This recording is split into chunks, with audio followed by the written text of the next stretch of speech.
Dakshineswar airport মেট্রোর কাজ হবে, তো তার জন্য বাগজোলা খালের যে নিকাশি নালা, সেই নিকাশি নালার উপর মেট্রোর পিলার।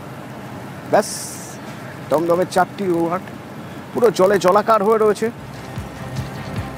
নিকাশি ব্যবস্থার হাল বেহাল। আচ্ছা, এলাকার মানুষ কি বলছেন একবার শোনা যাক, কতটা অসুবিধার মধ্যে রয়েছেন।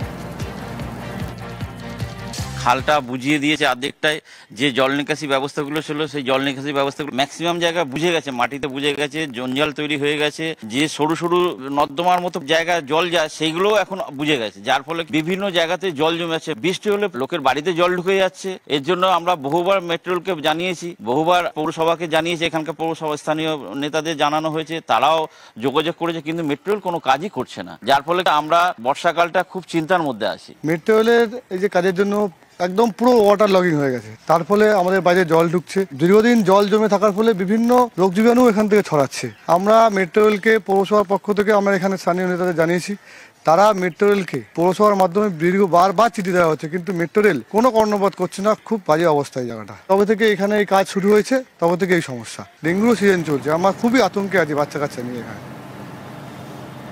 এখান থেকে আমার সঙ্গে আমার সহকর্মী অনুপ রয়েছেন। অনুপ, তাহলে উপায় কি?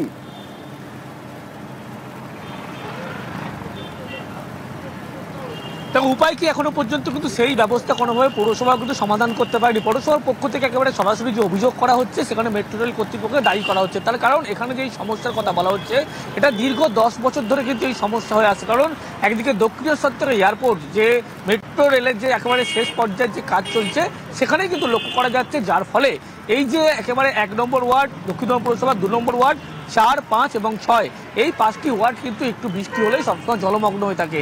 প্রত্যেকবার একটু বৃষ্টি, যেমন বর্ষাকালে পুরো এলাকা একেবারে জলের তলায় থাকে, এবারও তারা কিন্তু একই আশঙ্কা করছে। তারা জানাচ্ছে খুব সামনেই কিন্তু বর্ষাকাল, এবার কিন্তু তারা কি হবে এখনো পর্যন্ত স্পষ্ট করতে পারছে না। 4 বার পরপর পৌরসভা জানাচ্ছে মেট্রো রেল কর্তৃপক্ষের সাথে বৈঠক করেছে, তারা কিন্তু সমস্যার সমাধান করবে বলে এখনো পর্যন্ত করেনি। কিন্তু মেট্রো রেল কর্তৃপক্ষের উপরেই কিন্তু একেবারে দায় যেমন পৌরসভা চাপাচ্ছে, তার কারণ এই ওয়ার্ডে এই যে ওয়ার্ডের কথা, 5টি ওয়ার্ডের উপর দিয়ে কিন্তু একেবারে যে বাগজোলা খালে প্রত্যেকটি জল সরবরাহের যে ক্যানাল খালগুলো আছে সেগুলো গিয়েছে, তার উপরে যে মেট্রো রেলের যে একেবারে পিলার বসানো হয়েছে, যার ফলে কিন্তু সেখানে শুধুমাত্র মেট্রোর পক্ষ থেকে কয়েকটি জায়গায় ড্রেনের কাজ শুরু হয়েছিল, কিন্তু বেশিরভাগ জায়গায় কিন্তু এখনো পর্যন্ত বন্ধ হয়ে রয়েছে। ফলে একটু বৃষ্টির জল হলেই কিন্তু সেখানে একেবারে সেই জায়গা দিয়ে জল কোনোভাবে প্রবেশ করে বাগজোলা খালে পৌঁছতে পারে না, যার ফলে সমস্যার মধ্যে পড়তে হচ্ছে। সমস্যার সমাধান কবে হবে এখনো পর্যন্ত এলাকার মানুষ যেমন জানে না, পৌরসভা তারা স্পষ্ট করতে পারছে না, মেট্রো রেল কর্তৃপক্ষ স্পষ্ট করতে পারছে না। তাদের ভোগান্তির মধ্যে পড়তে হবে এমনটা আশঙ্কা করছে। সামনেই বর্ষাকাল, জল জমে কিন্তু মশাবাহিত রোগে যে বারবার মেট্রো কর্তৃপক্ষকে জানানো হয়েছে, বারবার জানানো হয়েছে, কিন্তু তারপরেও কোনো কাজের কাজ হয়নি। বাগজোলা খালের উপর দিয়ে ম্যাক্সিমাম পিলারগুলো পড়েছে। এমনি তো বাগজোলা খাল অপরিসর হয়ে গেছে, তার উপর সরু একটা করে ড্রেন করে দিয়েছে এবং ড্রেনটা ইনকমপ্লিট, তার ফলে বিস্তীর্ণ এলাকা বর্ষাকালে জলে ঢুকে। প্লাস হচ্ছে জল জমলেই যেটা হয় ডেঙ্গুর প্রাদুর্ভাব। যেখানে যেখানে ড্রেন আসার কথা, মানে যেখানে কানেকশন, ওখান দিয়ে জল বেরো, ওগুলো মেট্রো রেল পাঁচিল তুলে বন্ধ করে দিয়েছে। আমাদের পৌরসভা থেকে বারবার তাদের জানানো হয়েছে, তাদের আগেকার মিটিং হয়েছে, তারা কোনো কর্ণপাত করেনি। মেট্রো তো চলে যাবে ওপর দিয়ে, কিন্তু যে সারাউন্ডিং কাজগুলো করার কথা ছিল মেট্রো রেল একটাও কথা রাখেনি। গত সোমবারের এক ছবি আপনাদের মনে আছে নিশ্চয়ই, মেট্রো টানেলের মধ্যে হু হু করে জল ঢুকেছে, এমন অবস্থা যে মেট্রো বন্ধ করে দিতে হয়। একবার ভাবুন কত বড় বিপদ হতে পারতো যদি ওখানে আটকে যেত, জল জমার জন্য যদি যাত্রীরা ওখানে আটকে যেতেন, ট্রেন যদি আটকে যেত, কি হতে পারতো। এবার কথা হলো, এত পুরনো এই টানেল, সেই টানেলে প্রায় 40 বছরের পুরনো টানেল, এই টানেলে জল ঢুকছে কোথা থেকে, কিভাবে ঢুকছে? আবির রয়েছে আমার সঙ্গে, আবিরের সঙ্গে একবার কথা বলবো। আবির, সোমবার 4 ঘন্টা মেট্রো চলাচল বন্ধ ছিল, ইঞ্জিনিয়াররা কি বলছেন, তারা কিভাবে খতিয়ে দেখবেন কোথা থেকে কিভাবে জল ঢুকলো বলে তারা মনে করছেন?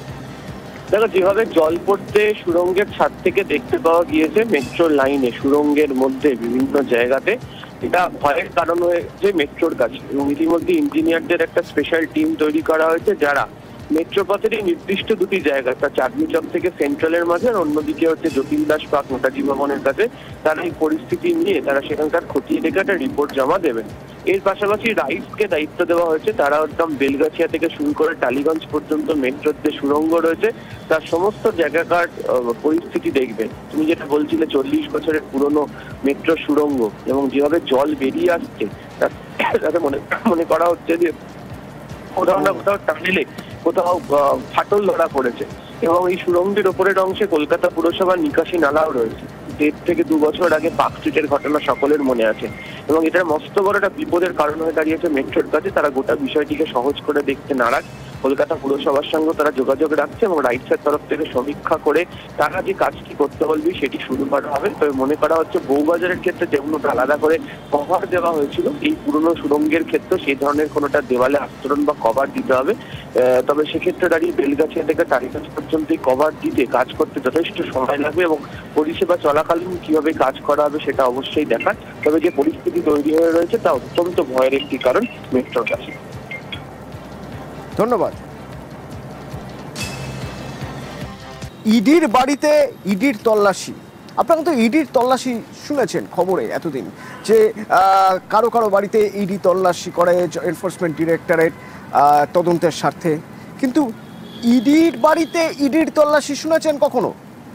আসলে যার বাড়িতে তল্লাশি হয়েছে 5টা বাড়ি তার, এবং তিনি হচ্ছেন ভুয়ো ইডি, অর্থাৎ এই ভুয়ো ইডির বাড়িতে আসল ইডির তল্লাশি।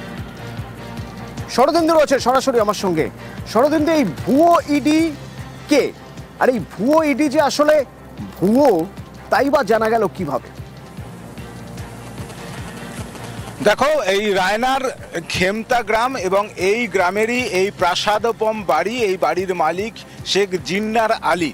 নিজেকে তিনি ন্যাশনাল অ্যান্টি ট্রাফিকিং কমিটির চেয়ারম্যান পরিচয় দিতেন এবং যেটা অভিযোগ যে ইডি অফিসারের পরিচয় দিয়ে তিনি এক ব্যবসায়ীর কাছ থেকে 1.5 কোটি টাকা নিয়ে, শুধু তাই নয়, তার অফিস সিজিও কমপ্লেক্সে, এমনটা জানিয়ে বারবার সেই সিজিও কমপ্লেক্সে তাকে যাওয়ার জন্য চাপ সৃষ্টি পর্যন্ত করেছিলেন।